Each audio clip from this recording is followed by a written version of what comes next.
ये कहानी है रामू की, जो अपने गांव में अकाल की मार से तंग आकर एक नई उम्मीद की तलाश में निकल पड़ता है।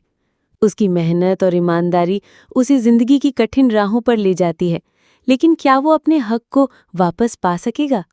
आइए कहानी शुरू करते हैं। गांव में तो अब सब जगह अकाल की मार पड़ गई है। खेत सूखे पड़े हैं, पानी की एक बूंद तक नहीं। अब यहाँ रुकना ठीक नहीं, काम की तलाश में किसी और गांव जाना ही पड़ेगा। ये गांव तो नया है, ना कोई ठिकाना, ना कोई जान पहचान। अब कहाँ जाऊं? सेठ जी नमस्ते। मैं रामू हूँ, पास के गांव से आया हूँ। हमारे गांव में अकाल पड़ गया है, खेत सूख गए, लोग पानी को तरस रहे हैं। अगर आपके पास कोई काम हो तो मुझे दे दीजिए, बड़ी कृपा होगी। अरे, लगता है तुम्हारी हालत बहुत खराब है। ठीक है, मेरे पास एक काम तो है, पर यह आसान नहीं, शायद तुम ना कर पाओ। सेठ जी, आप चिंता ना करें, कोई भी काम हो मैं पूरी मेहनत और ईमानदारी से करूंगा। अच्छा ठीक है रामू, मेरे पास 50 गायें और 50 भैंसें हैं। तुम्हें रोज उनका गोबर साफ करना होगा और सुबह शाम चारा पानी देना होगा। महीने के अंत में तुम्हें 200 रुपए मिलेंगे। और हाँ, 2 वक्त का खाना भी हमारी तरफ से मुफ्त। बोलो, कर पाओगे? 50 गायें और भैंसें, यह तो आसान काम नहीं, पर मेरे पास और कोई रास्ता भी तो नहीं। ऊपर से खाना भी मुफ्त मिलेगा। ठीक है सेठ जी, मैं ये काम कर लूंगा।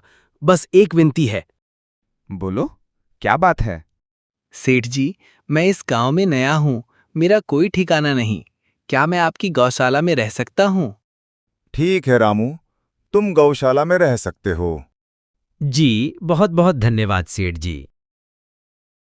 काम भले ही कठिन है, पर मेहनत से डरने वाला मैं नहीं, सेठ जी का भरोसा जिताना है। अरे धन्यवाद तुम मुझे देना चाहिए कि तुम मेरे पास आए। हाँ रामू, तुम्हारे पैसे मेरे पास ही अच्छे लगते हैं।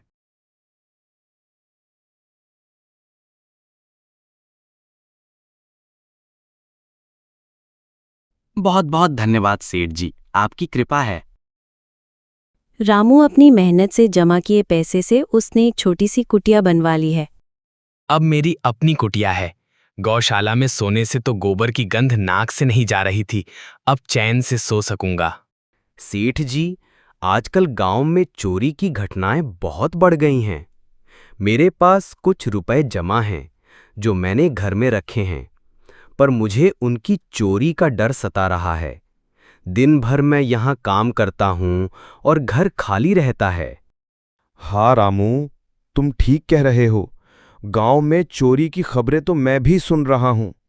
देखो, इस गांव में एक ही जगह है जहां तुम्हारा धन सुरक्षित रह सकता है, और वो है मंगल जमींदार का घर। जमींदार का घर? हाँ रामू, मैंने सुना है कि मंगल जमींदार बहुत ईमानदार और दयालु हैं। उनके घर पे कई पहरेदार हैं, तो चोरी की संभावना कम है। तुम अपने पैसे उनके पास रख सकते हो। ठीक है सेठ जी, मैं आज ही जमींदार जी से मिलकर बात करता हूँ।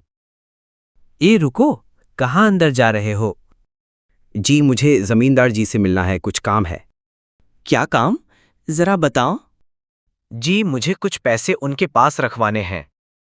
ठीक है, अंदर जा सकते हो। नमस्ते जमींदार जी, मैं रामू हूँ, हरिया सेठ के यहाँ काम करता हूँ। कुछ साल पहले इस गांव में आया था। अच्छा रामू, बोलो क्या काम है? जमींदार जी, मैंने मेहनत से कुछ रुपए जमा किए हैं, लगभग 5,800 रुपए। गांव में चोरी बढ़ गई है, इसलिए मुझे डर है। आपकी ईमानदारी की बातें मैंने सुनी हैं। क्या मैं अपने पैसे आपके पास रख सकता हूँ? वाह, 5,800 रुपए, ये तो अच्छी रकम है। हाँ रामू, तुमने ठीक सुना। मेरे पास तुम्हारा धन पूरी तरह सुरक्षित रहेगा, चिंता छोड़ दो।